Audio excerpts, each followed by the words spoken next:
a possibility of home. One where the sky is all mine, one where Baba and I meet in the middle, one where corners have bent, one where sugarcane fields have lost their green, confidence in its truth almost ugly in broad daylight, worn out, wholesome in memory, no space for your shoulders, your posture will go bad. I think about artists that sing of a city. They bring out photographs devoid of color, tell the richest stories. Will I ever know that richness? Think of attachments I didn't know I had, places I carry around. My limbs are tree branches that move near the light. The body never forgets. I think of the city streets, the ones that have seen blood. Bridges cover the sky of this mammoth capital, ghosts outnumbering the living. No one really dies here. Think about lost, gained, treasured time. One side of an album, my brothers and I at a water park. Yusuf carries me after I scrape my knee during a bike ride, and I am a baby on my first beach trip. The other side is weddings and graduations. My brothers are husbands and fathers and their hair grays. Those years settle back on the shelf. My mom says, "Rah fin az-zaman," and I have tells. The employee filing my paperwork says my twos are not from here. I ask what to say when there's been grief or when there's been joy. Stray dogs can smell the misdirection on me. I think of kindness indigenous to this land, and it makes me cry. The closer we are to the Nile, a purity returns. When night comes, a stranger hands me a precious stone and a prayer.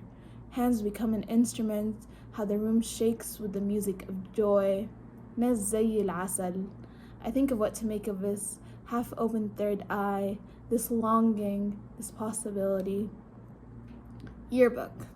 There's something about endings. They keep me up at night. I try avoiding them. I leave books halfway through and movies just before the characters come back to each other. Anxiously fidgeting, constructing my thoughts, and the end is always underwhelming. The embraces never last long enough, and I never lose my voice anymore. You'll only ever hear me cry. I'll never try again. I'll never feel again. I'll never love again. I'll never miss again. We'll never speak again. I'll remember the smell of your jacket the morning you made me wear it, and how you worried I'd catch a cold. The fabric wasn't what kept me warm. I couldn't have known that was the last time I would feel that warmth.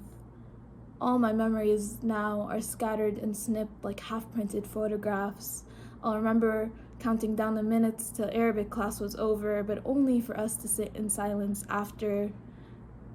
Occasionally talking about how we'd be when we weren't sleep-deprived, when we weren't small, when we weren't ourselves, imagining how different everything could be, almost hopeful for a moment. A lonely would settle in after, no matter how tightly knitted, how full our bench always was, the strawberry-scented lip balm we all shared, your tears falling onto my palms.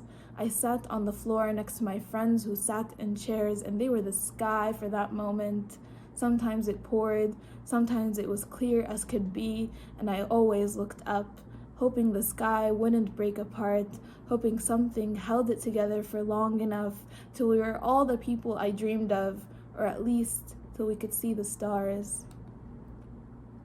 A poem about disappointment. I walked outside for a moment today, dug my feet into the asphalt of a street, usually beating with brush, like blood, now still, more corpse-like. Under the dullest April day, I roll myself back into a blanket of quiet, hiding from farewells and confrontations. The only peace I've known was when my tongue was put away, but after too long, they wrestle inside me, like reactive elements, like children who do not know how to behave. I'll never learn how to behave. Echoes from the past years find their way into my bed, and they are not lullabies. They are rage that pulls on curls, tugs on skin so hard, it won't stop till my head yanks open like a bag of chips or a bag of stinky pizza they used to sell at my school's canteen. Ode to stinky pizza.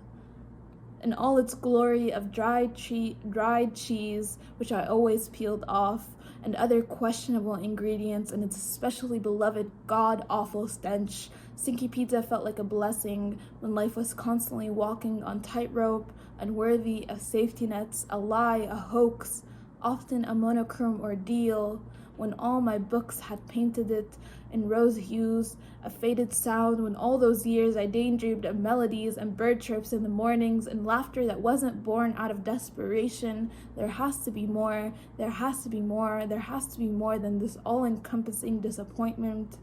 I know there's a fine line between optimism and greed, but wouldn't it be nice if not every blink was a struggle, if we were allowed some days, some ease? I'm tired of being an afterthought, and I want there to be more for us than growing old with what could have been buried in a heart-shaped locket.